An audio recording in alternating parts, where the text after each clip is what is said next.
Welcome back all of you, Mathematics with Kunal Anand, and in this video we have to learn about real numbers, chapter 1 class 10.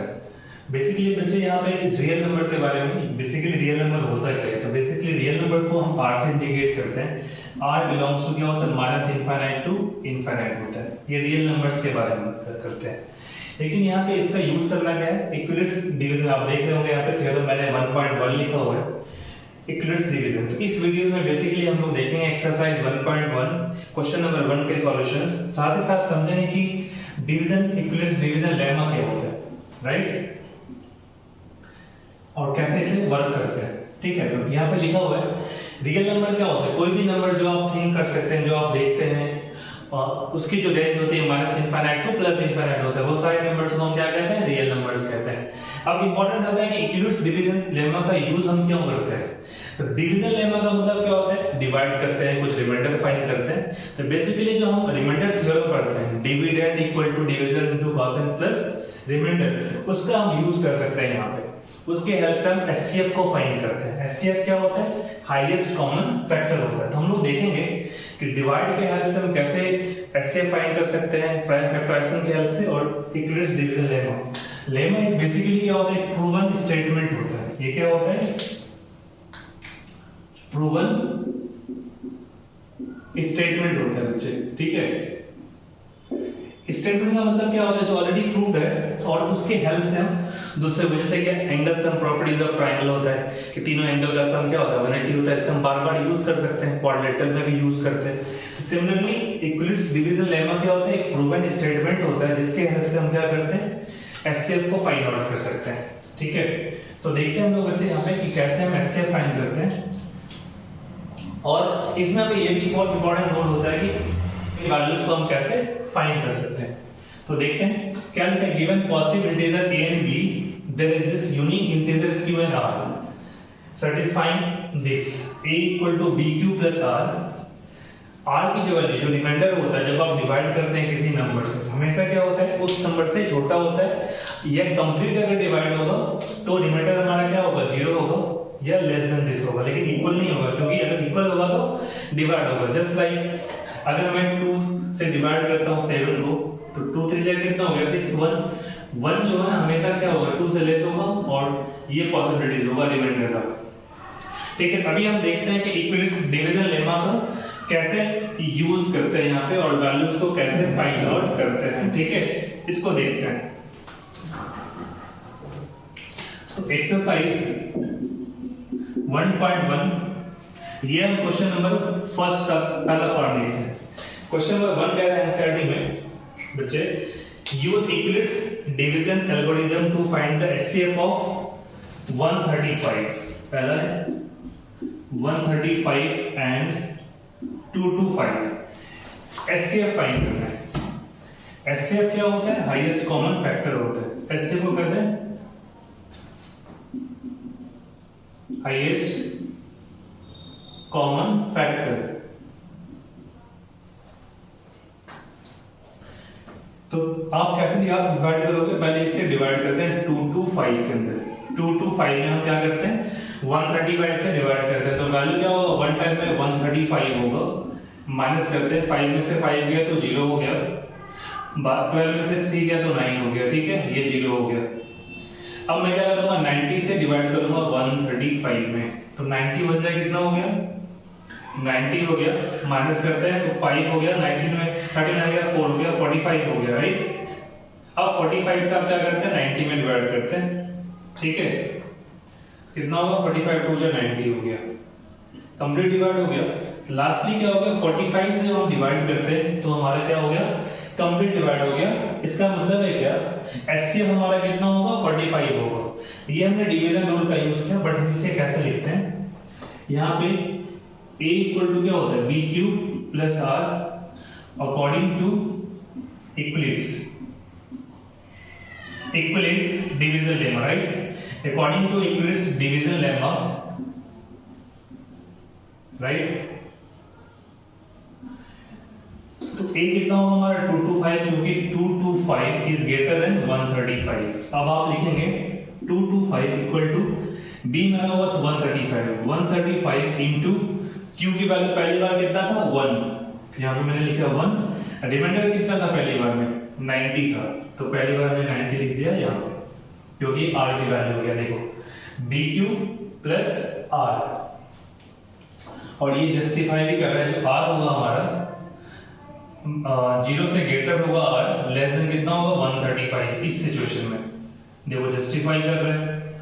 Second step क्या करते हैं, अब हमने किस में divide किया 135 में, अब हमारा a की जो वैल्यू होगा 135 होगा, ये स्टेप 1 लिखेंगे आप, स्टेप 1 के अंदर हमने ये काम किया, स्टेप 2 के अंदर देखते हैं, ठीक है।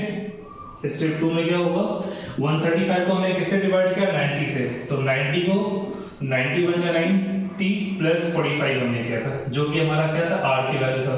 तो देखो यहाँ पे क्या होगा r, ये क्या हमारा r है, लेस देन 90 होना चाहिए इस केस में, यही स्टेप चलता जाएगा। स्टेप थर्ड देखते हैं क्या होगा। स्टेप थर्ड में हम निकालते हैं, तो हमने 90 को डिवाइड किया, तो p की वैल्यू कितना होगा 90, 45 से डिवाइड किया 45 बन जाए 45 टू जा 90 प्लस 0 आ गया रिमाइंडर, राइट। जैसे r इक्वल टू 0 मिला तो हमने डिवाइड किससे किया था 45 से डिवाइड किया था, तो हमारा क्या होगा therefore HCF of whatever the number we have 135 and 225 which is equals to 45, which is your answer। Easily देखो हमने डिवाइड के फॉर्म में निकाला था, जो लास्ट वैल्यू मिलता है जिससे हमें रिमाइंडर 0 लाया वही हमारा क्या कहलाता है HCF कहलाता है। और HCF के लिए हमें इंपॉर्टेंट क्या होता है इन चीजों को देखना कि वैल्यू कैसे वैरी कर रहा होता है। एक बार हम आंसर चेक कर लेते हैं। यस आंसर इसका है, आप देख सकते हैं इसका आंसर जो है 45 है।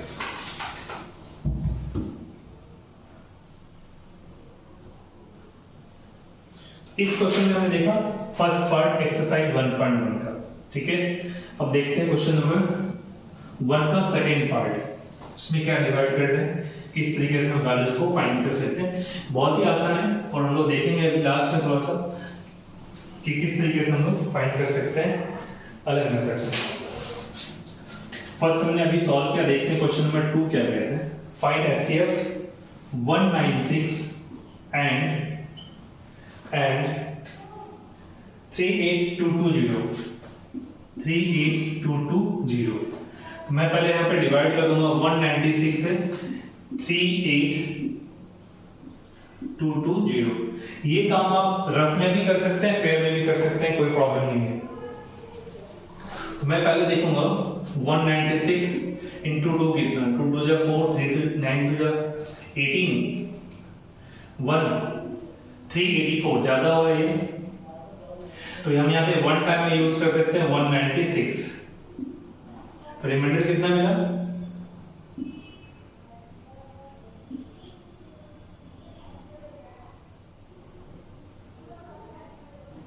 ये 1 हो गया, 186 हो गया।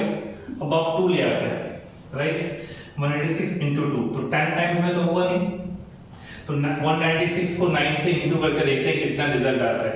9 6 जा 54, कैरी हो गया 5, 9 9 जा 81 और 5 81 और 5 86, 8 हो गया, 9 1 जा 9 और 8 17, तो 176 को चेक कर लेते हैं। 9 6 जा 54 बचे, कैरी हो गया कितना 5, 9 जा 81 और 5 86, कैरी 8 9 1 जा 9 और 8 17।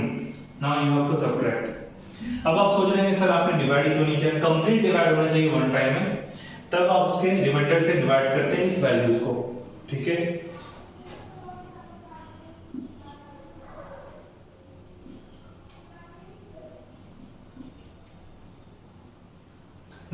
और 0 देखते हैं, लास्ट में 0 है, तो मैं 196 को अगर मैं 5 से इंटू करता हूँ, देखना रिजल्ट क्या मिलता है।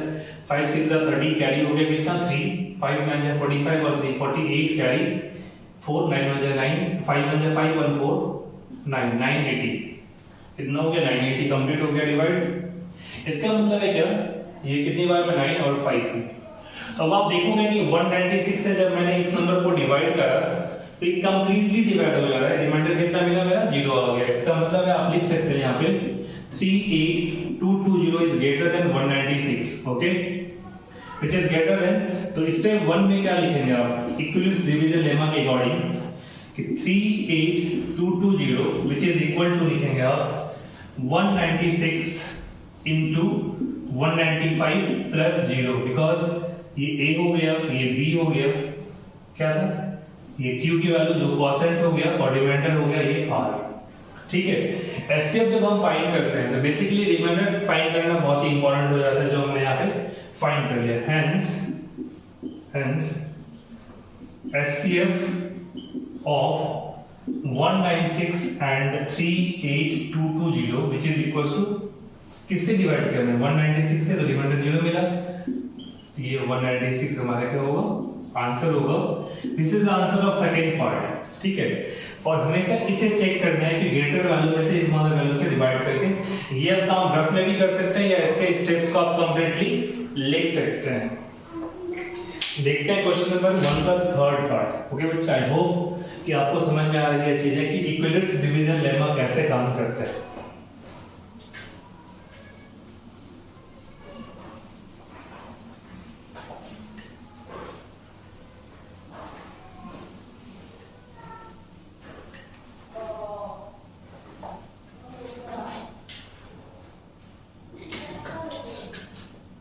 Now question number third, part 1. The number are 867 and दूसरा जो नंबर है बच्चे यहाँ पे 255। ओके, हम देखते हैं यहाँ पे कैसे सॉल्व कर सकते हैं इसे। यहाँ पे लिखेंगे 867 which is greater than 255। Okay बच्चे, बहुत ही आसानी से आप बना सकते हैं। देखते हैं कैसे। 867 है यहाँ पे, 867 को मैं डिवाइड करूंगा किससे 255 से। कंडीशन क्या होगा कितनी बार में देखते हैं करके। 255 को मैं पहले 3 से इंटू करके देखता हूँ। 3 5 जा 15, कैरी कितना हो गया बच्चे 1, 3 5 जा 15 और 1 16, कैरी 1, 3 2 जा 6 और 1 7, 765 हो जाना चाहिए। एंड 255 से को मैं 4 से इंटू करके देखता हूँ। 4 5 जा 20, कैरी हो गया 2, 4 5 जा 20 and 2 22, 8 और 2 10, one which is greater than this. Okay, so we have to take 5 times में कितना हो गया 3 times में सॉरी 765 माइनस करने पे ये 2 हो गया, 0 हो गया और 1 हो गया। ठीक है, अब देखो कि आप कंप्लीट डिवाइड हो गया इस नंबर को इस नंबर से डिवाइड किया, इस वजह से ये 102 हमारा रिमाइंडर है लेस देन दिस है। अगले स्टेप में क्या करेंगे आप 102 से डिवाइड करेंगे, जो रिमाइंडर होता है उससे डिवाइड करते हैं 255, तो जिससे पहली बार डिवाइड किया था हमने, तो कितना होगा 2 टाइम्स में देखेंगे 204 आ जाएगा, तो ये होगा 1 5, ये कैंसिल हो गया। अब रिमाइंडर कितना मिला 51। फर्स्ट टाइम में रिमाइंडर ये मिला था, सेकंड स्टेप में ये, थर्ड में आप 51 से डिवाइड करेंगे किसे 102। 51 2 जा कितना होगा 102 होगा, डेफिनेटली है, माइनस करने पे 0 मिला। ये हमारा रिमाइंडर जैसे ही 0 मिला तो जिस नंबर से आपने डिवाइड किया होगा वही हमारा एचसीएफ कहलाता है। बहुत ही इजी है बच्चे। तो हम स्टेप 1 लिखते हैं जो इक्विवेलेंस डिवीजन लेमा कहता है। अब हम डिवाइड करते हैं तो लिखेंगे 867 जो भी हमारा a होगा, ठीक है, ये वाली वैल्यू के according, which is equals to क्या लिखेंगे आप पहली बार किससे डिवाइड किया था 225 से, जो हमारा b कहलाएगा। ये a हो गया और ये वैल्यू क्या हो गया b इनटू q। q को कहते हैं कोसेंट, जो रिमाइंडर थ्योरम में होता है dividend equal to divisor into quotient plus remainder. तो 255 इनटू व्हाट कितनी बार में 3 बार में किया था हमने, प्लस रिमाइंडर कितना था पहली बार 102 था, आप लिख सकते हैं यहाँ पे 102। अब स्टेप 2 होगा बच्चे।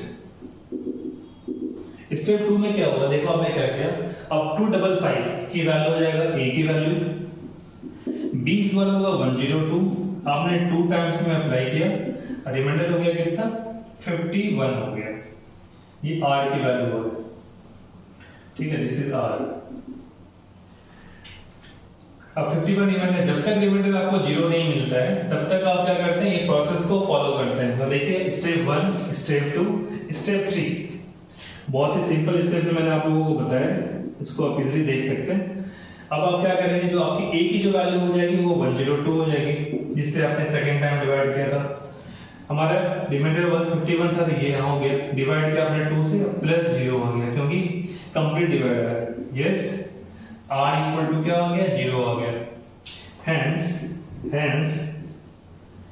HCF 255867 कितना हो गया बच्चे, 51 से डिवाइड कर रहा है ना आपने, 51 हो गया।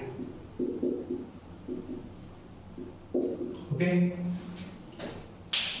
इस तरीके से हम सिंप्लीफाई करके फाइंड कर सकते हैं। इसलिए इसे कहते हैं division lemma. Lemma is basically a proven statement normally used to prove another statement, और इक्विलिप्स ने इसे डेवलप किया था, इसलिए इसका नाम लिखा गया है यहाँ पे। और डिवाइड के हेल्प से हम बनाते हैं, इसलिए इसका नाम है डिवीजन लेमा, इसलिए कहते हैं इक्विलिप्स डिवीजन लेमा। इस वीडियो में हमने फर्स्ट क्वेश्चन को सॉल्व किया है कि HCF का मीनिंग क्या होता है, हम कैसे फाइंड करते हैं, और किस तरीके से हम इसको सिंप्लीफाई करके फाइंड कर सकते हैं। इस स्टेप्स को लिखना इंपॉर्टेंट है एग्जाम में। और A और B की वैल्यू आप चेक करेंगे, R पे डिपेंड करता है। जब आप R की वैल्यू 0 मिलेगा, that is you have done with the questions. So thank you so much for watching, and please like, subscribe and share. Also share with your friends. The channel is basically designed for mathematics, okay, for all students. So I hope you like the calculation, I hope you like the concept. So please like, subscribe and share. Thank you so much. Have a good day. Jai Hind, Jai Bharat.